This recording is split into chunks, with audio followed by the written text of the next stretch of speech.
নমস্কার, চলে এসেছি একটা নতুন রেসিপি নিয়ে। আজকে আমি রুই মাছ করছি। রুই মাছের মালাইকারি করছি। কড়াতে মাছ ছেড়ে দিয়েছি দুটো।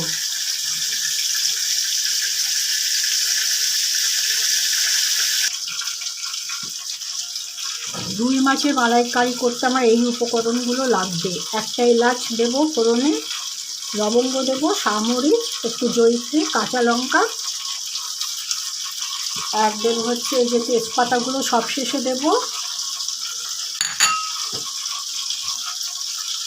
আর এটা হচ্ছে নারকেলের পেস্ট। তাহলে আমি ফিরে আসছি। দেখুন মাছটা ভাজা হয়ে গেছে, এবার আমি শুরু করব।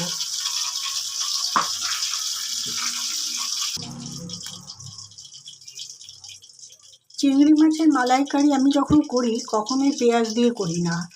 এই উপকরণগুলো সবই দেই, আমি পেঁয়াজ দিয়ে করি না। আপনারা যদি মনে করেন পেঁয়াজ দিয়ে করবেন তো করতেই পারেন। আমি আজকেও রুই মাছের মালাইকারি করছি, এটা পেঁয়াজ দিচ্ছি না। প্রথমে আমি এলাচটা ফোড়নে দিয়ে দিলাম, তেল দিয়ে দিয়েছি একটু কড়াতে, এলাচটা দিয়ে দিলাম।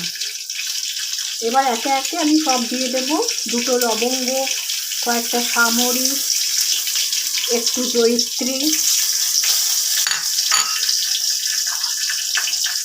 এখানে ভিজিয়ে রেখেছি নুন, হলুদ, কাশ্মীরি রেড চিলি পাউডার আর একটু জিরের গুঁড়ো। এবার এই মশলাটাকে আমি দিয়ে কষিয়ে নিচ্ছি। তারপরে আমি নারকেলের পেস্ট দেব। এবার এটাকে দিয়ে দিচ্ছি।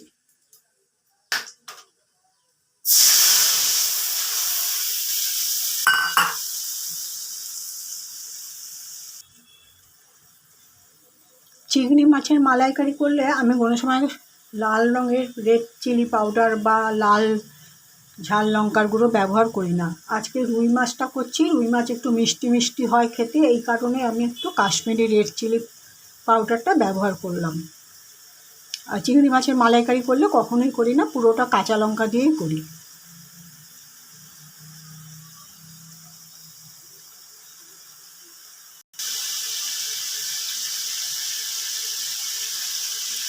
দিয়ে দিচ্ছি খুব সামান্য একটু মিষ্টি। আমি সাধারণত রান্নাতে মিষ্টি খুব কম ব্যবহার করি, কিন্তু এটা যেহেতু মালাইকারি করছি সেহেতু এই সামান্য একটু দিলাম। রান্নাতে আমি খুব কম মিষ্টি ইউজ করি। মালাইকারি যেহেতু করছি সেহেতু সামান্য একটু দিলাম।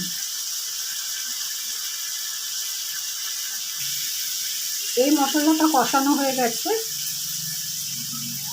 এবার নারকেলটা দিয়ে দিলাম।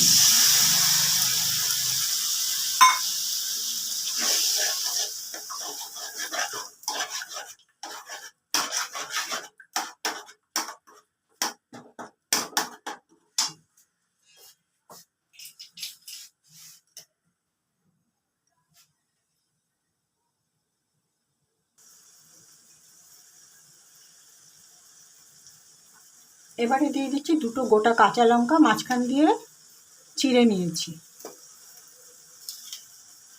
তেজপাতাগুলোও দিয়ে দিলাম। দিয়ে দিচ্ছি একটু ঝোল।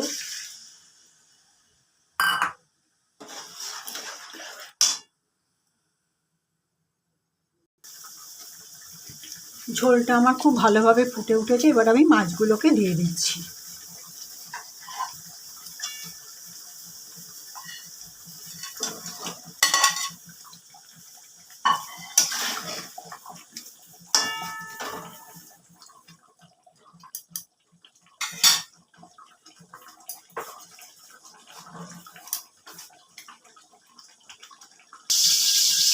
রান্নাটা আমার কমপ্লিট হয়ে গেছে, এখন গ্যাস নিভিয়ে দেবো। রান্নাটাকে একটু স্ট্যান্ডিং টাইমে রেখে তারপরে আমি ফিরে আসছি।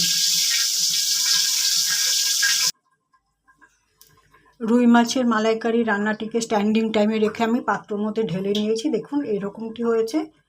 যাই হোক, আমি পুরো রেসিপিটা শেয়ার করেছি। আমি আগামীকাল নতুন একটা রেসিপি নিয়ে আসবো। আমার রেসিপিটাকে এখানেই শেষ করলাম। সবাই ভালো থাকবেন। আজকে 25শে ডিসেম্বর, সবাই খুব আনন্দ থাকবেন আর কেক খাবেন, বেড়াতে যাবেন। অনেক অনেক ধন্যবাদ আপনাদের। আমি এখানে ভিডিওটা শেষ করলাম। নমস্কার।